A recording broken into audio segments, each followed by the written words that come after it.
Actually plastic surgery को लेके लोगों में काफ़ी कन्फ्यूजन है। लोगों को लगता है कहीं हम प्लास्टिक का इस्तेमाल करते हैं, कुछ लोगों को लगता है ये सिर्फ सेलिब्रिटीज़ के लिए हैं, कुछ लोग ऐसा समझते हैं कि इसमें बहुत पैसे लगते हैं।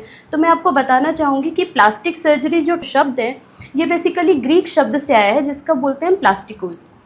ये प्लास्टिकोस जो शब्द है इसका मतलब होता है टू मोल्ड, मतलब चीज़ों को तोड़ मरोड़ के, किसी वस्तु को तोड़ मरोड़ के एक आकार देना। तो बेसिकली हम प्लास्टिक सर्जरी में क्या करते हैं कि मरीज़ को कोई अगर अंग खराब है या कुछ ज़ख्म है उसको हम आकार दे करके उसके ही शरीर से चमड़ी, मांस या फिर हड्डी को लेकर के एक आकार देकर उसका वो अंग बनाते हैं। तो बेसिकली प्लास्टिक सर्जरी में हम प्लास्टिक का इस्तेमाल बिल्कुल नहीं करते हैं। हम क्या करते हैं कि हड्डी अगर कहीं टूटी है, चेहरे की हड्डी टूटी है एक्सीडेंट के बाद, तो हम उसको जोड़ने के लिए टाइटेनियम प्लेट या स्टेनलेस स्टील का इस्तेमाल करते हैं। उसके अलावा हम अगर किसी का स्तन छोटा है तो उसको बड़ा करने के लिए हम इम्प्लांट्स का यूज़ करते हैं जो कि सिलिकॉन का बना होता है, बट प्लास्टिक का इस्तेमाल हम बिल्कुल नहीं करते हैं। दूसरी चीज़ है कि लोग समझते हैं कि ये सिर्फ सेलिब्रिटीज़ के लिए है या बहुत पैसे वालों के लिए है। तो मैं ये बताना चाहूँगी कि प्लास्टिक सर्जरी सिर्फ सेलिब्रिटीज़ और पैसों वालों के लिए नहीं है, बल्कि ये आम जनता की ज़रूरत भी है। जैसे कि अगर किसी का ज़ख्म नहीं भर रहा हो, जैसे किसी को जलने की शिकायत हो, ये सारी चीज़ें भी प्लास्टिक सर्जरी में आती है। किसी की उंगली कटी हो, ये सब भी आता है। सामान्यतः कौन कौन सी जो सर्जरीज हैं आपके विभाग में होती हैं? हाँ, हमारे विभाग में ये काफ़ी वाइड सर्जिकल ब्रांच है जिसमें कि काफ़ी सर्जरीज इंक्लूडेड हैं।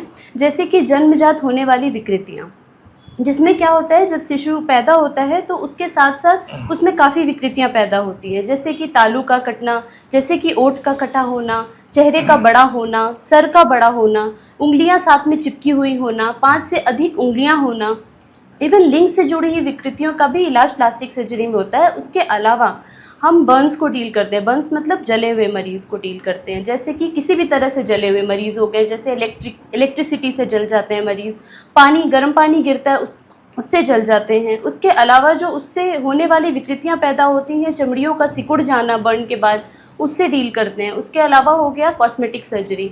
कॉस्मेटिक सर्जरी भी बहुत वाइड है जिसमें कि हम हेड टू टो सारी सर्जरीज इंक्लूडेड होती हैं, जैसे कि लाइपोसक्शन हो गया, जैसे कि चर्बी कम करना, ये सारी चीज़ें होती हैं। उसके अलावा कैंसर की सर्जरीज, कैंसर जब होते हैं उसके बाद उसका पुनर्निर्माण भी प्लास्टिक सर्जन द्वारा किया जाता है।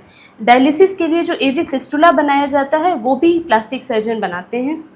उसके अलावा मोस्ट इम्पॉर्टेंट एक्सीडेंट के केसेस, जितने एक्सीडेंट के केसेस होते हैं, जैसे उंगलियों का कट जाना, जैसे घाव का नहीं भरना, जैसे हड्डी का एक्सपोज होना, हड्डी दिखना जख्म से, ये सारी चीज़ें प्लास्टिक सर्जन्स करते हैं। हमारे पास ट्रॉमा के काफ़ी केसेस आते हैं, जैसे एक्सीडेंट के बाद चेहरे की हड्डी टूट जाती है, उसको जुड़वाने के लिए मरीज़ आते हैं। दूसरी चीज़ है जो हमारे पास उंगलियां जो कट जाती हैं, शरीर से अलग हो जाती हैं, उसको जुड़वाने के लिए लोग आते हैं। तीसरी चीज़ है कि अगर कोई ज़ख्म है बॉडी में, चोट लगने के बाद कोई ज़ख्म है, चमड़ी का नुकसान हो गया है, चमड़ी हट गई है ऊपर से, उसको रिपेयर करने के लिए हमारे पास लोग आते हैं। चेता की नस कट जाए, कोई खून की नस का बहाव कम हो जाए या कट जाए, इन सब चीज़ों के लिए हमारे पास ज़्यादातर मरीज़ आते हैं। मैम, अगर नस या नर्व की चोट हो जाती है तो उसका इलाज कैसे किया जा सकता है? जी बिल्कुल, 2 तरह की नसें होती हैं हमारे शरीर में। एक तो होती है चेता की नसें, दूसरी होती है खून की नसें। जो खून की नसें हैं वो अगर कट जाती हैं तो हमको उनको रिपेयर करना पड़ता है। दोनों एंड उसके पास में लाके हम उसको रिपेयर करते हैं। इसको हम माइक्रोवेस्कुलर सर्जरी बोलते हैं। जो चेता की नस होती है वो या तो कट सकती है या तो उन पे दबाव होता है। अगर सिर्फ दबाव होता है तो विथ टाइम वो अपने आप रिकवर हो जाती है, लेकिन अगर दोनों एंड्स कटे हुए हैं तो उनको रिपेयर ही करना पड़ता है। तो हम प्लास्टिक सर्जन ये दोनों चीज़ों से डील करते हैं। जो घाव गहरा होता है जिसमें हड्डी दिख रही होती है बाहर से, वो ज़ख्म अपने आप नहीं भरते हैं, तो ऐसे केसेस में हम उनको फ्लैप सर्जरी से ढकते हैं। फ्लैप सर्जरी भी 2 प्रकार के होते हैं। एक तो होती है local flap surgery. Local flap surgery में हम वहीं के मांसपेशी को इधर उधर शिफ्ट करके उसको ढक देते हैं, हड्डी को। ये एक चीज़ होती है फ्री फ्लैप सर्जरी। उसमें हम क्या करते हैं कि शरीर के दूसरे भाग से मांसपेशी उठा के उसके ब्लड सप्लाई के साथ हम उस हड्डी को ढकने के काम में लाते हैं, जिसको हम फ्री फ्लैप सर्जरी बोलते हैं, जिसको हम फ्री फ्लैप रिकंस्ट्रक्शन भी बोल सकते हैं। कैंसर के ऑपरेशन के बाद हम जो कैंसर से पीड़ित अंग होता है उसको हम हटाते हैं। उसके बाद जो विकृति पैदा होती है, जो डिफेक्ट बनता है, उसको हम ढकने का काम करते हैं।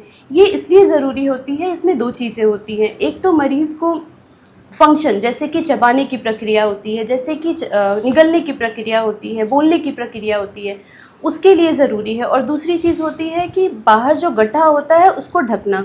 अगर हम ढकेंगे नहीं, पेशेंट का चेहरा जो है बदसूरत दिखेगा, तो पेशेंट को कॉन्फिडेंस फील नहीं होगा जब वो जनता के बीच में जाएंगे। तो दूसरी चीज़ कॉस्मेटिक रीज़न हो गई। तो इन दोनों की वजह से पेशेंट का हेड एंड नेक रिकंस्ट्रक्शन बहुत ज़रूरी। ताज़ा खबरों के लिए देखते रहें सरेराह न्यूज़। अपना फ़ोन उठाएं और सब्सक्राइब करना ना भूलें।